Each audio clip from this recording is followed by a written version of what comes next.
بدگویی از کسی بکنید سازمان بدگویی نکنید. بعضی میگن آقا وضع خرابه، من هر چی میذارم نمیشه، این کار اون کار. الان خیلی گرفتارن. بعضی هم که به حساب انقلاب میذارن به حساب خودش نمیذاره، همش میگه انقلاب بده. من بابا ببری ما مسلمان چه مالت ببرن بانگ و فریاد براری که مسلمانی نی، عملیم دیر پاپشیم دیر. من یه دفعه اینو گفتم تلویزیون پخش کردی، ترکی به من گفت مگه شما ترکی بلدی؟ گفتم بیر خورده، یعنی یه خورده بلدم. پدرم بازار دکون داشت، 18 ساله بودم، ترکا میدن جنس بخرن، من ترکی یاد گرفتم. نه خیلی ها، مثلا این تخمو بخوام بخرم تبریز میگم 20 دانه یه مرتا بر منم، یعنی 5 تا تخمو بده. نون میخوام بخرم میگم 20 دانه شورک بر منم، یه دونه نون به شما نمیتونید. بله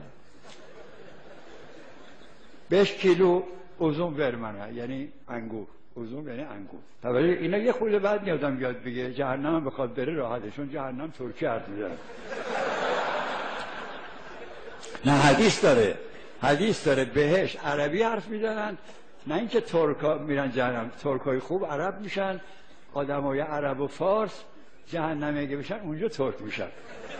به ترکا بر نخوره که بگن. یه وقتی آقای کنی در مسئله شیرین گفته بود یه ترکی داد و بیداد کرد، بابا من نگفتم تو میری جهنم، تو میری بهش عرب میشی. اونایی که عربن اگه جهنمی بشن چی میشن؟ ترک میشن. مثلا مأمور جهنم میخواد بگه برو جهنم، میگه گت جهنم. مأمور جهنم میگه برو جهنم. اگه دیر بری میگه تزول یعنی زود باش. یاد بگیری خوب میشه. یه خورده ترکی یاد بگیری، شما ان شاءالله محتاج نمیشین به جهنم. شوخی میکنم، یه خورده خستگی در سر شمس‌الله خسته اینا. من ناچارم شما رو یه کاری کنم خوابتون نبره که از اینجا رفتین نخوابید. نماز شب بخونین، دعای کمیل هم اگه نخوندین بخونین.